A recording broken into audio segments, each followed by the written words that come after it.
Hello, good afternoon to everyone. I'm Dr. Vivek Arya, and my topic is for the assignment is soil health assessment and management. As we all know that birthright of all living thing is health, and nowadays a lot of emphasis is given on the soil because everything is coming from the soil, whether it is food, fiber, or fodder.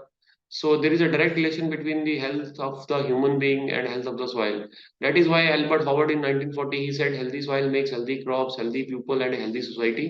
And sustainable agriculture starts with the soil by making improvement in the soil physical, organic matter content, water holding capacity, and nutrient balances.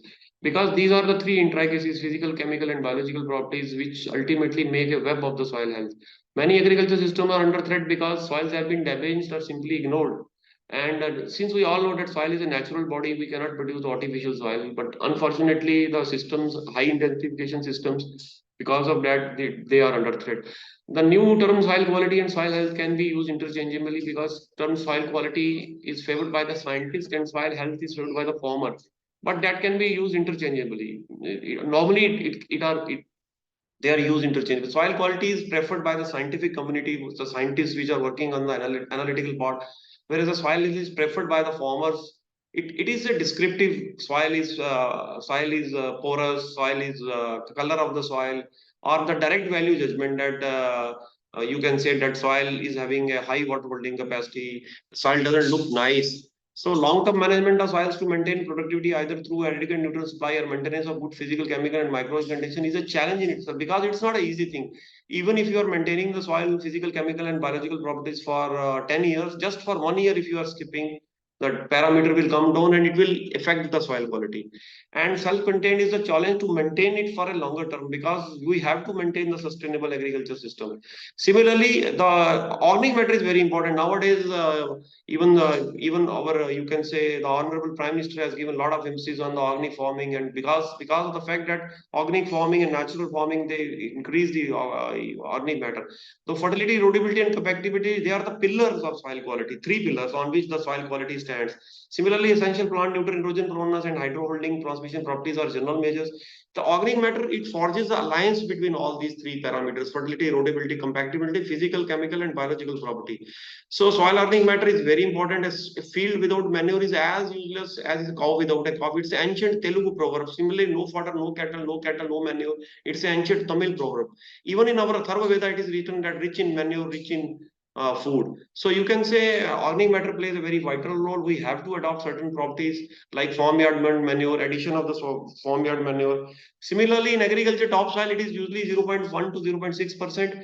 But on the average, you will say that average rate is 25.3 million tons per year that carbon has lost. And in the last 300 years, the rate is more alarming, that is 300 million.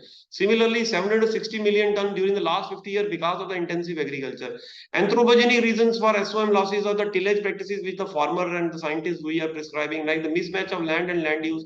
Similarly, the disadvantage, you can say the disadvantageous properties are being exploited over the years by the farmers, by the farming community, or by the scientists. We because science is a moving, field. Somewhere in the early 70s, we were saying that we should go for tillage. Now we are saying that we should not go for tillage. This is a table which clearly shows that if you incorporate and NPK, that is nitrogen, phosphorus, and potassium along with the FIM, and it's a long-term experiment of 20 years in Indo-Gangetic plain of Pantnagar, Faizabad, Barakpur, and Karnal. And it has been taken from the Nambyar and Sabru. You see that all the values 15.1, 14.4, 5.0, they are the higher side. So we can conclude that soil quality can be maintained by incorporating farmyard manure, legumes, and certain other, you can say, green manuring. Similarly, these are the gadgets for real-time nitrogen management because now the farmers are using excess of you can say urea, and that urea is a cause of many diseases. It goes percolate into the deep water and it contaminate your water. It goes in the form of nitrification, denitrification, ammonification losses, nitrous oxide, and it damages the ozone layer. So you can say these are the tools, very smart tools. I will not go into detail because it needs a lot of you can say time to explain this, but these are the smart gadgets like leaf color chart developed by ERI and the chlorophyll meter and the optical sensor, which can be utilized for optimizing the end dose, which farmer are usually using on the higher side. So I can conclude that real-time nitrogen management, this trial we will see that in 396 Farm location, if you use the leaf color chart, the fertility, the fertilizer and applied is less, even but the yield is 6.90.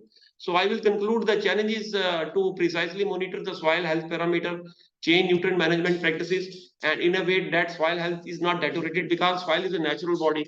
This will ensure that nutrients are managed in a rational and efficient manner.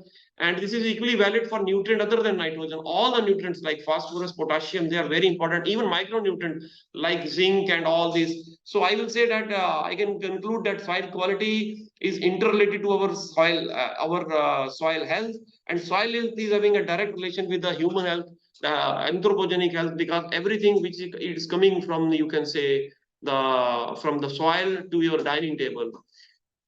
So I will say that this I want to conclude that we have to maintain this. Thank you very much for your patient hearing. I'm thankful to the Norm staff for providing me the opportunity to share my views.